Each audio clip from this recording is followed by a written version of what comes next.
அதிரலை செய்திகளுக்காக கீதா. கோவை மாவட்டம் ஆழியார் சுற்றுலா பகுதியில் அமைந்துள்ள ஆசான் அருள் பெற்ற தேவேந்திர மகரிஷி அவர்களின் 116வது ஆண்டு ஜெயந்தி விழா மற்றும் உலக அமைதி தின விழா பத்மபூஷன் விருத்தாளர் டாக்டர் SKM மயில் ஆனந்தன் அவர்களின் பாராட்டு விழா என முப்பெரும் விழா வெகு சிறப்பாக நடைபெற்றது. அதிரலை செய்திகளுக்காக ஆனைமலை ஒன்றிய செய்தியாளர் ராம்குமார். வேதாத்திரிய ஒளிபரப்பி தொண்டாற்றி வரும் மாமனிதர், சமுதாய சேவைக்காக பத்மபூஷன் விருது பெற்றவர் ஐயா அவர்கள் வாழ்க வளமுடன். தலைவரை கௌரவிக்கக்கூடிய இந்த தருணத்தில் நாம் அனைவருமாக இணைந்து தலைவர்களை வாழ்த்துவது, நாம் ஒவ்வொருவரும் இணைந்து அவரை வாழ்த்துவதற்கு சமம். உலக சமுதாய சேவா சங்கத்தின் தலைவர் டாக்டர் SKM அருளானந்தன் ஐயா அவர்கள், SKM மயிலானந்தன் ஐயா அவர்கள், தலைவர் SKM மயிலானந்தன் ஐயா அவர்கள், தலைவர் SKM மயிலானந்தன் ஐயா அவர்கள், தலைவர் SKM ஐயா அவர்களும் அவர்கள் அன்பு குடும்பமும் அருட்பெயராளர் தருணையால் உடல்நலம் நீளாயு மெய் ஞானம் ஓங்கி வாழ்க வளமுடன், வாழ்க வளமுடன், வாழ்க வளமுடன். SKM தம்பதியருக்கு அரங்காவலர் குழு தலைவர் டாக்டர் SCB அவர்கள் மாலை அறிவிக்கிறார்கள். அதனைத் தொடர்ந்து ஐயா அவர்களுக்கு பொன்னாடை போட்டி மகிழ்கிறோம். திருமதி குட்டிகிருஷ்ணன் அவர்களுக்கு மனோரமா சின்னசாமி அவர்கள் பொன்னாடை போட்டி கௌரவிக்கிறார்கள். தொடர்ந்து மாலை அணிவித்து கௌரவிக்கக்கூடிய நிகழ்ச்சி நடைபெற்றுக் கொண்டிருக்கிறது.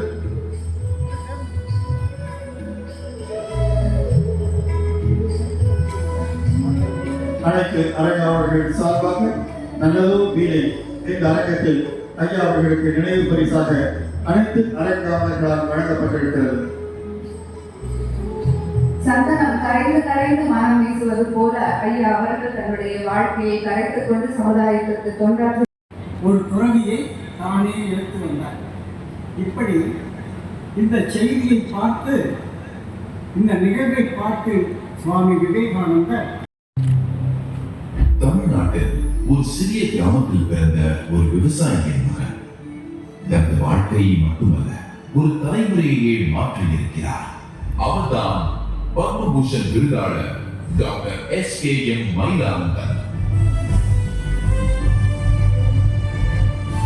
அன்பு தலைவர் டாக்டர் SPB அவர்களை வணங்கி இன்றைய நம்முடைய சிறப்பு பேச்சாளர், சிறப்பு விருந்தினர் டாக்டர் PKK கிருஷ்ணராயர் அவர்களை வணங்கி மற்றும் உள்ள மாமனிதர் SKM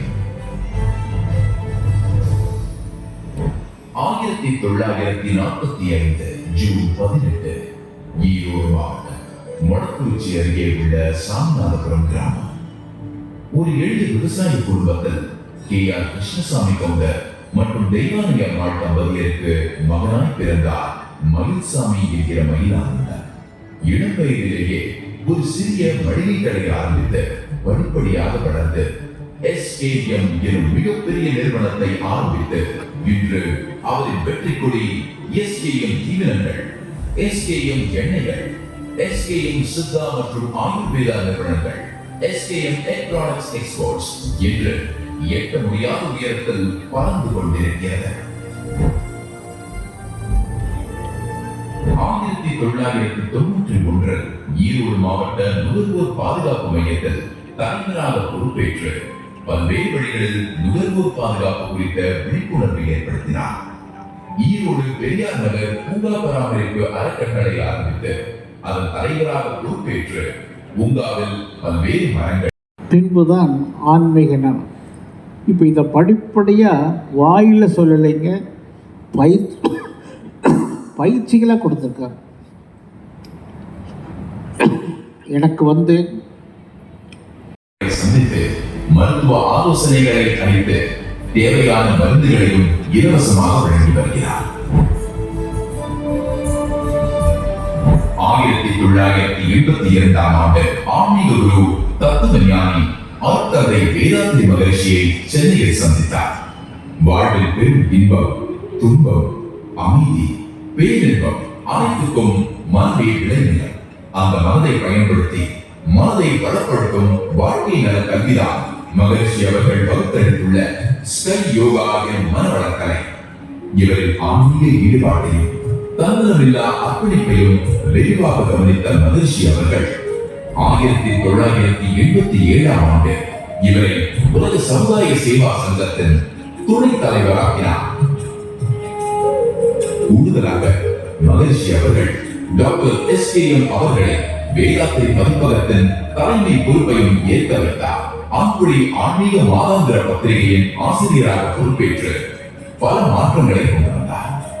மேலும் மனவள கலைஞன் என்ற பத்திரிகையும் ஆரம்பித்து கடந்த 38 வருடங்களாக வேதாத்திரி பதிப்பகத்தை வெற்றிகரமாக நடத்தி வருகிறார். 1997ஆம் ஆண்டு மகரிஷி அவர்கள் மயிலானந்தன் அவர்களை உலக சமுதாய சேவா சங்கத்தின் தலைமை பொறுப்பை ஒப்படைத்தார். நடைபயிற்சி பாதைகள், விளையாட்டு மைதானம் மற்றும் கருவிகள் அமைத்துக் கொடுத்தார். கடந்த 34 வருடங்களாக ஈரோடு தமிழ் இலக்கிய பேரவை அறக்கட்டளையின் தலைவராக இருந்து கொண்டு ஆண்டுதோறும் தகுதி வாய்ந்த தமிழர்களை தேர்வு செய்து 50,000 பணமொழிப்புடன் SKM இலக்கிய விருதுகள் வழங்கி வருகிறார். மக்களுக்கு நாட்டுப்பற்று மற்றும் தேச உணர்வு குறித்த விழிப்புணர்வு ஏற்படுத்துவதற்காக தேசிய நல விழிப்புணர்வு இயக்கத்தை ஆரம்பித்து பல கருத்தரங்குகளும் பேரணிகளும் தொடர்ந்து நடத்தி வருகிறார். மேலும் 2018ஆம் ஆண்டு சங்கமம் எனும் மரக்கட்டளை ஆரம்பித்து பாசூர் அருகே காவிரி ஆற்றங்கரையில் ஒரு மின்மயானமும் அமைத்துக் கொடுத்திருக்கிறார் சமூக போராளி SKM அவர்கள். சிறுவயதிலிருந்தே ரமணர், வள்ளலார், விவேகானந்தர் போன்ற ஆன்மீக குருக்களின் தத்துவங்களை கேட்டு வளர்ந்ததால் SKM அவர்களின் தேடல் இந்த உலகத்தின் வெற்றிக்கு அப்பால் இருந்தது. 1999 செப்டம்பர் 15ஆம் தேதி SKM சேவை மையத்தை தொடங்கினார். முதலில் கல்வி உதவிகள் செய்ய ஆரம்பித்தவர் சுவாமி விவேகானந்தரின் வார்த்தையின்படி ஒடுக்கப்பட்டவர்களை அவர்களின் இடத்திற்கே சென்று சேவை செய்ய ஆரம்பித்தார். தான் பிறந்த சாம்நாதபுரத்தில் காந்தி நகர், ராஜீவ் நகர் என்று 2 தலித் கிராமங்களை தத்தெடுத்து கல்வி, மருத்துவம், யோகா மற்றும் மனவளக்கலை பயிற்சிகள் 3 வேளை உணவு இலவசமாக வழங்கி வருகிறார். அந்த கிராமத்தில் பிறந்த அனைத்து மாணவர்களுக்கும் இலவச கல்வி வழங்குவது மட்டுமல்லாமல் பள்ளி சென்று வர இலவச பேருந்துகள் மற்றும் அனைவருக்கும் இலவச டியூஷன். 2025 டெல்லி NCR சூப்பட்டில் உள்ள SRM பல்கலைக்கழகம் அவரது சமூக சேவையை பாராட்டி அவருக்கு ஹானரஸ் காசா டாக்டர் பட்டம் வழங்கி கௌரவித்தது. மகுளத்திற்கு மகுளம் சூடும் விதமாக இந்த வருடம் 2026 ஜூன் 23 அன்று பாரதத்தின் தலை சிறந்த விருதான பத்மபூஷன் விருது வழங்கி நமது ஐயா SKM மயிலானந்தன் அவர்களை கௌரவித்தது. ஆனால் அவருக்கு மிகப்பெரிய விருது மக்களின் அன்புதான். மாமனிதர் SKM ஒரு தொழிலதிபர், ஒரு சமூக சிற்பி, ஒரு ஆன்மீக வழிகாட்டி, ஒரு மனிதநேய போராளி. செய்திகளின் மூலம் டாக்டர் SKM ஐயா அவர்களின் பயணம் என்றென்றும் தொடரும். அது சமூக மாற்றத்திற்கு உறுதுணையாக இருக்கும். அறிவே தெய்வம் என்ற வாயில் மட்டும் சொல்லவில்லை. அறிவே தெய்வம் என்பதற்கு அறிவுக்கு திருக்கோயில் நடத்திய பெருமை உலகத்திலேயே நம்முடைய சான்று.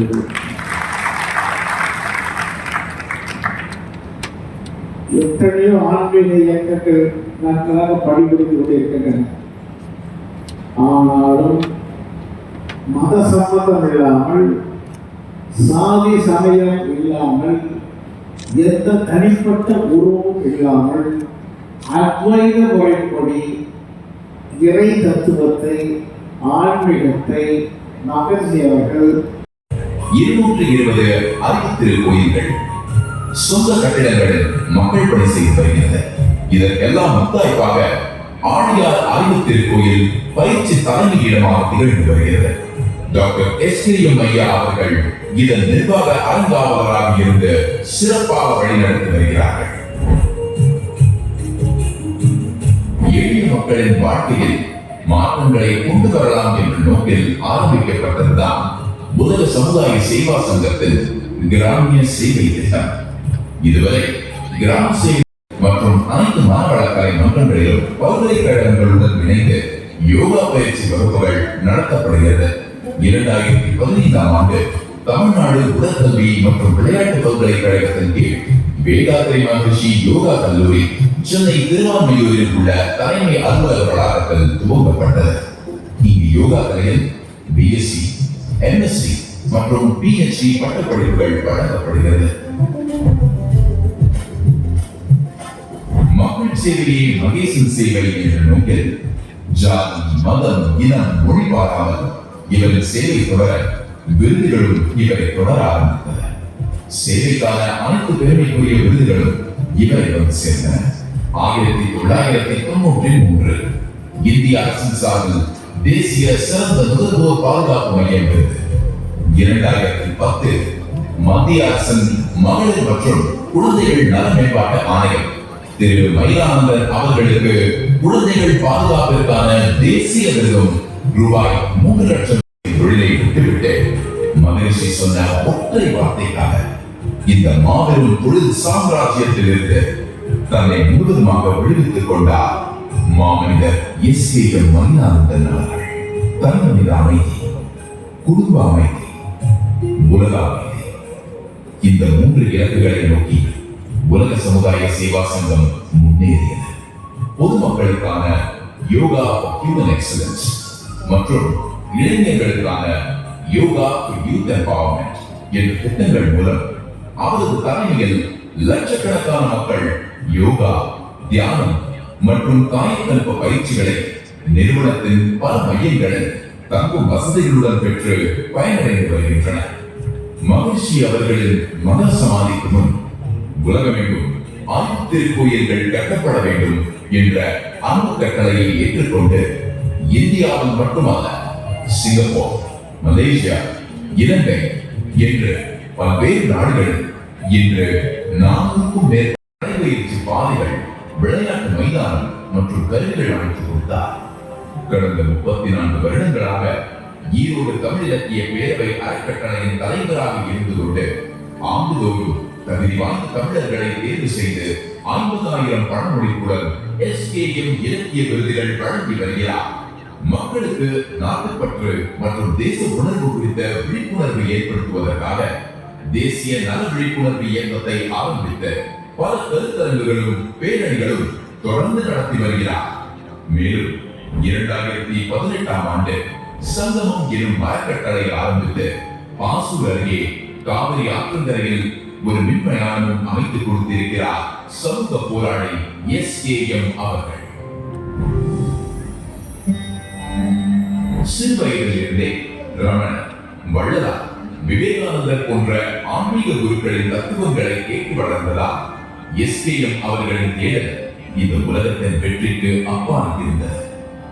1999 செப்டம்பர் 15ஆம் தேதி எஸ்.கே.எம். சேவை மையத்தை தொடங்கினார். முதலில் கல்வி உதவிகள் செய்ய ஆரம்பித்தவர் சுவாமி விவேகானந்தரின் வார்த்தையின்படி ஒடுக்கப்பட்டவர்களை அவர்களின் இடத்திற்கே சென்று சேவை செய்ய ஆரம்பித்தார். தான் பிறந்த சாம்நாதபுரத்தில் காந்தி நகர், ராஜீவ் நகர் என்று 2 தலித் கிராமங்களை தத்தெடுத்து கல்வி, மருத்துவம், யோகா மற்றும் மனவளக்கலை பயிற்சிகள் 3 வேளை உணவு இலவசமாக வழங்கி வருகிறார்.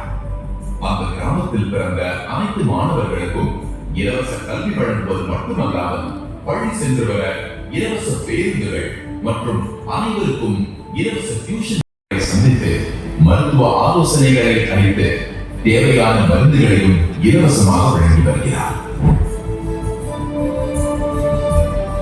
1982ஆம் ஆண்டு ஆன்மீக குரு தத்துவ ஞானி ஆர்த்தரை வேதாத்ரி மகரிஷியை சென்னையில் சந்தித்தார்.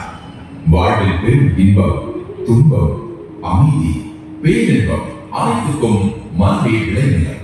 அந்த மனதை பயன்படுத்தி மனதை பலப்படுத்தும் வாழ்க்கை நல கல்விதான் மகரிஷி அவர்கள் வகுத்தளித்துள்ள ஸ்கை யோகா எனும் மனவளக்கலை. இவரின் ஆன்மீக ஈடுபாட்டையும் தன்னலமில்லா அர்ப்பணிப்பையும் விரிவாக கவனித்த மகரிஷி அவர்கள் 1987 ஆண்டு இவரை உலக சமுதாய சேவா சங்கத்தின் துணைத் தலைவராக்கினார். கூடுதலாக மகரிஷி அவர்கள் டாக்டர் SKM அவர்களை வேதாத்திரி பதிப்பகத்தின் தலைமை பொறுப்பையும் ஏற்க வைத்தார். ஆண்குடி ஆன்மீக மாதாந்திர பத்திரிகையின் ஆசிரியராக பொறுப்பேற்று பல மாற்றங்களை கொண்டு வந்தார். மேலும் மனவள கலைஞன் என்ற பத்திரிகையும் ஆரம்பித்து கடந்த 38 வருடங்களாக வேதாத்திரி பதிப்பகத்தை வெற்றிகரமாக நடத்தி வருகிறார். 1997 ஆண்டு மகரிஷி அவர்கள் மயிலானந்தன் அவர்களை உலக சமுதாய சேவா சங்கத்தின் தலைமை பொறுப்பை ஒப்படைத்தார்.